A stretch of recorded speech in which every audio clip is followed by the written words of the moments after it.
जय महाराष्ट्र. मी संदीप देसाई. शेतीमित्र या बातमीपत्रात आपलं स्वागत. शेतीमित्रमध्ये आपण पारंपरिक शेती आणि आधुनिक शेतीच्या काही यशोगाथा पाहणार आहोत. त्याचबरोबर घेणार आहोत तज्ञांचं मार्गदर्शन.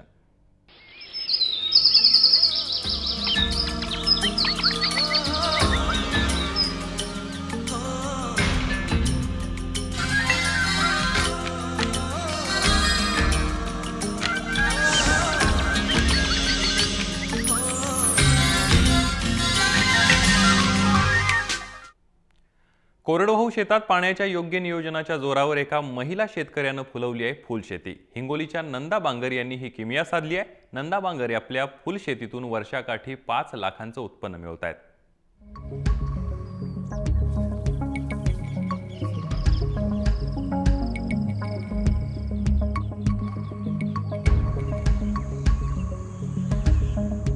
हिंगोलीतल्या महिला शेतकरी नंदा बांगर यांच्याकडे 3 एकर कोरडवाहू शेती आहे. पारंपरिक शेतीला निसर्गाच्या लहरीपणाचा दरवर्षी फटका बसत असल्यानं आर्थिक गणितं बिघडत चालली आहेत. यावर मात करण्यासाठी 5 वर्षांपूर्वी त्यांनी विंधन विहीर घेतली. या विहिरीला 3 इंच पाणी लागलं. या पाण्याचं नियोजन करत कृषी विभागाच्या मार्गदर्शनाखाली कमी खर्चात त्यांनी गावरान फुलांसोबतच 700 रोपांची लागवड केली. सोबत आंब्याच्या रोपाचीही लागवड केली. सोयाबीन हरभरा पीक घेत होतो त्यावेळेस भरपूर पीक होईना गेलं. नंतर आम्ही गुलाब लावला. गुलाबामध्ये आंबा लावला. आंब्यापासून आंब्याला गुलाबापासून रक्षण झालं. ढोरांना खाल्लं नाही त्याला. नंतर त्याच्यामध्ये हरभरा गहू हे आम्ही पेरत राहतो सतत. सोयाबीन पण गेलं आणि हरभरा पेरायला आता पाणी पण नाही ना, म्हणून आम्ही आता तेवढं गुलाब आंबाच झोपीत आहे.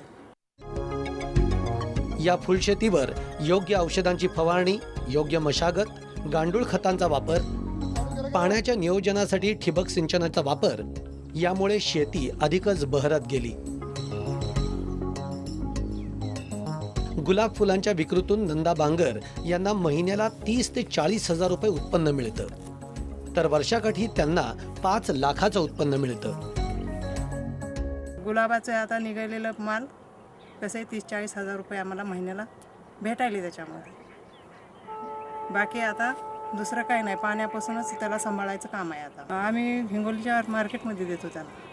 फुलारी येऊन घरी येऊन घेऊन जातात ते दररोज. कृषी विभागातर्फे त्यांना ठिबक सिंचनासाठी 25,000 रुपयांचं अनुदान देण्यात आलंय.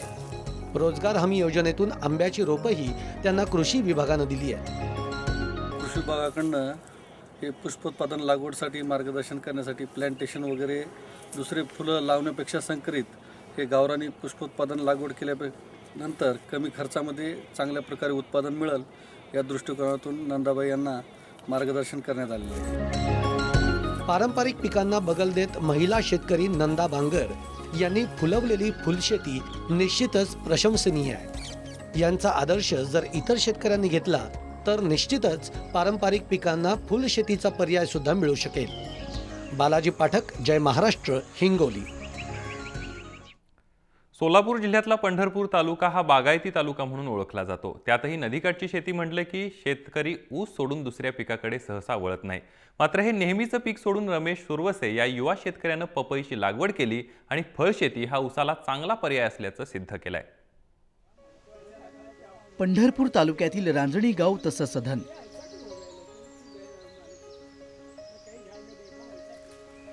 रमेश सुरवसे हा तरुण शेतकरी.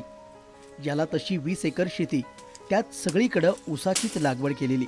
पण ऊसाच्या शेतीत काही त्यांना अर्थकारण जमेना.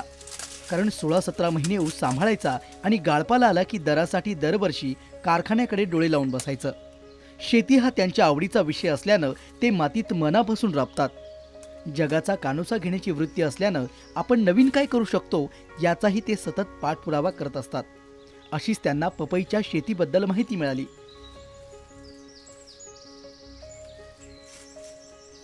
त्यातून त्यांनी फळबाग लागवडीचा मार्ग निवडला आणि त्यासाठी पपईची निवड केली.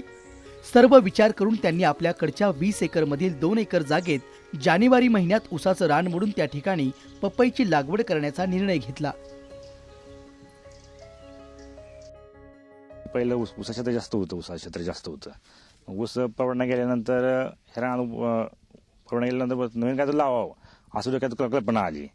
मग काय लावावं विचार करत असं अग्रवाला वाचली पपईची उत्पन्न चांगलं निघतंय. मग ह्या पहिल्यांदा जमीन तयारी केली. मग त्यात ऊस लावला होता. ऊस उगून आला, ऊस मोडला ती उगून आला, ऊस परवडत नाही म्हणून आपल्याला वाटलं मग ऊस मोडून पुन्हा रान नांगरून सरी सोडून त्या 5 फुट दण घातला, 5 फुट दण घातलं आपलं. आणि डाळिंब अधिक पपई दोन्ही पपई म्हणजे आंतरपीठ डाळिंबच घेतलं. मग आंतरपीठ डाळिंब घेत मग पपई रोपानं लागवड केली. आजच्या घडीला त्यांच्या पपईची शेती चांगलीच फळारूपास आली आहे. प्रत्येक झाडाला 20 ते 25 फळं लागलेत.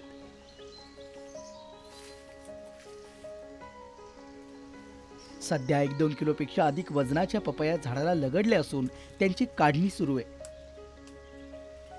सध्या त्यांच्या बागेमध्ये पपई तोडणीसाठी लगबग सुरू असून अजून 50 टन माल निघेल अशी त्यांना खात्री वाटते. तोडणीसाठी गावातल्याच महिलांना रोजगार मिळतोय. तोडलेल्या पपया कागदामध्ये पॅक करून बाजारपेठेत पाठवण्यासाठी ही तयारी सुरू झाली आहे. 3-4 महिन्यात माल लागा चालू झाला. तिथून 3-3.5 महिन्यात जून जुलैला पपई चालू झाली. पहिल्यांदा पपई निघाली 600 किलो. सन झाड आहेत 2000. मग 700 किलो पपई पहिल्यांदा निघाली. मग पुन्हा दुसऱ्या 8 दिवसाला पुन्हा 1.5 टन माल निघाला.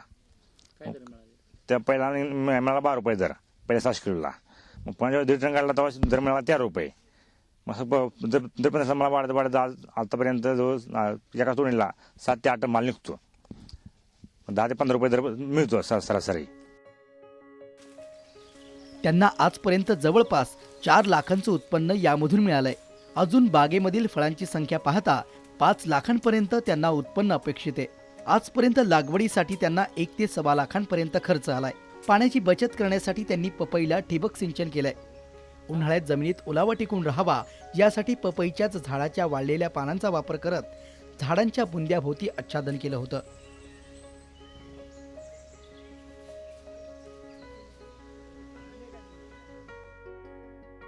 आतापर्यंत मला खर्च म्हणजे लागवडीचा खर्च जसा 2 एकराला 2 झाडाचा 1 लाख रुपये खर्च झाला बियाणं रोपासकट.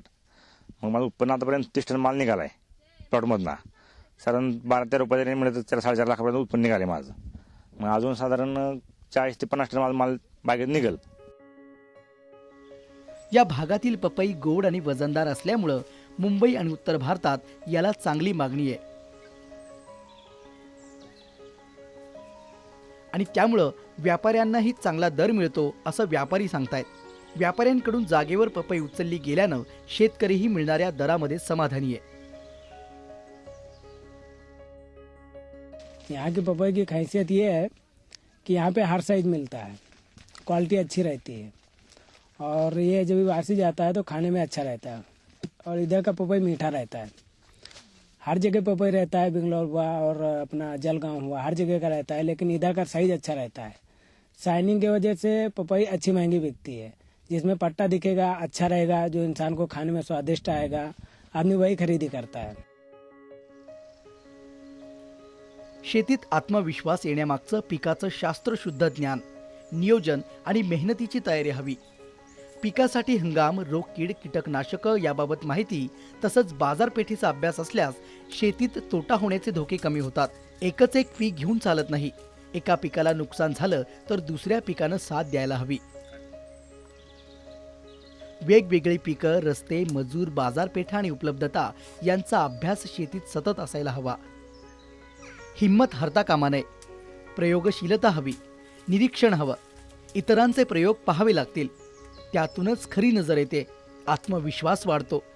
मग आपल्याच शेतात पाय रोवून उभं राहण्याची ताकद मिळते. हेच रमेश सुरवसे यासारख्या धडपड्या तरुण शेतकऱ्याकडे पाहिल्यानंतर स्पष्ट दिसून येतं. सचिन कसबे, जय महाराष्ट्र, पंढरपूर. शेती मित्रमध्ये अजूनही काही शेतीविषयक बातम्या पाहणार आहोत, पण वेळ झाली एका छोट्याशा ब्रेकची. पाहत रहा जय महाराष्ट्र.